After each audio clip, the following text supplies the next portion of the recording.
हर महीने की एकादशी वो दिन जब जयपुर शहर की रफ्तार कुछ पल को थम जाती है। हजारों दिल गोविंद देव जी के चरणों में समर्पित हो जाते हैं। लेकिन अब श्रद्धा वही है, मंदिर वही है, पर आंखों में भक्ति से ज्यादा बेचैनी और मायूसी है। क्यों? क्योंकि भीड़ नियंत्रण के नाम पर जो मंदिर प्रबंधन ने कई बैरिकेडिंग से दर्शन व्यवस्था लागू की है, उसने भक्तों और भगवान के बीच दूरी बढ़ा दी है। व्यवस्था से न सिर्फ दर्शन को कठिन कर दिया गया है, बल्कि भावनात्मक जुड़ाव को भी झटका दिया है। ये रिपोर्ट देखिए।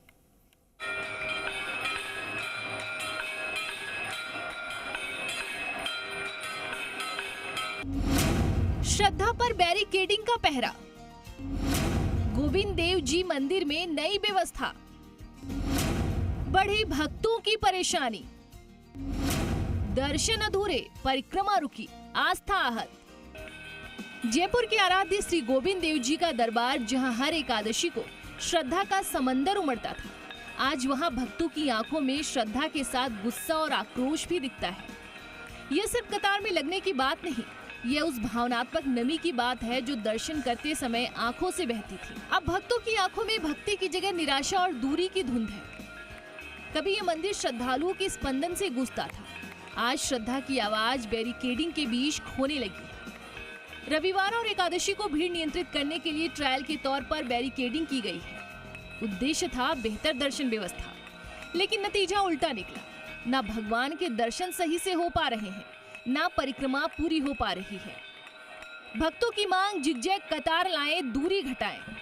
बैरिकेडिंग से न केवल सुविधा घटी, बल्कि भक्तों की संख्या में भी गिरावट देखी जा रही है। भक्तों का कहना है कि अब वे रविवार और एकादशी को छोड़कर बाकी दिनों में दर्शन को आ रहे हैं, क्योंकि ना तो ठीक से दर्शन हो रहे हैं और ना ही शांति मिल रही। इसके साथ ही साथ ना ही मन को संतोष मिल रहा है। भक्तों का कहना है कि हम दशकों से हर एकादशी को ठाकुर जी के दर्शन करते आए हैं, लेकिन अब उनके चरणों में झुकने तक का मौका नहीं मिल पा रहा।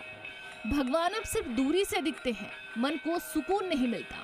अगर मंदिर प्रशासन जिगजैग लाइन की व्यवस्था करे तो दर्शन भी अच्छे होंगे और भगदड़ भी नहीं होगी।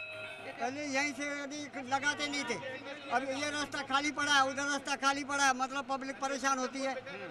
ये क्या लगा रखा है? अच्छा, गलत है। ये गलत है, लेकिन अब क्या करें, अपन क्या कर सकते हैं? शक्ति से पब्लिक है, ये जगह क्यों रोक रखी है इन्होंने?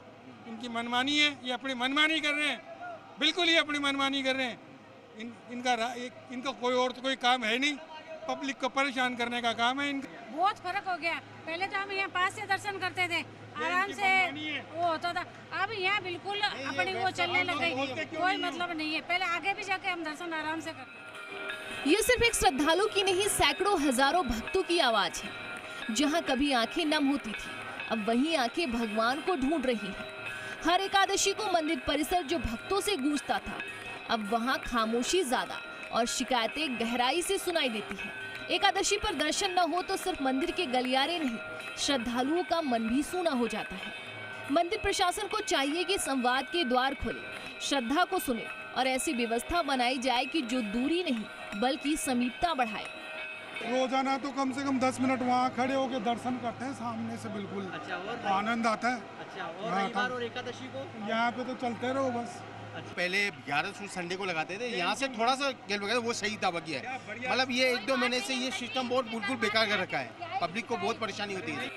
बहरहाल गोविंद देव जी मंदिर सिर्फ एक धार्मिक स्थल नहीं, भक्तों की आत्मा का केंद्र है। यदि व्यवस्था भक्ति को कुचलने लगे तो ये सुधार नहीं, आस्था पर प्रहार बन जाता है।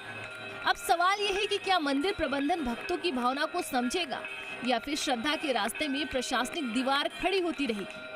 हर एकादशी पर गोविंद देव जी को देखे बिना कोई भक्त भोजन तक नहीं करता। अब जब वो दर्शन ही दूर हो गए हैं तो सिर्फ मंदिर के गलियारे नहीं, श्रद्धालुओं का मन भी सूना हो गया है। दीपक गोयल, जी मीडिया, जयपुर।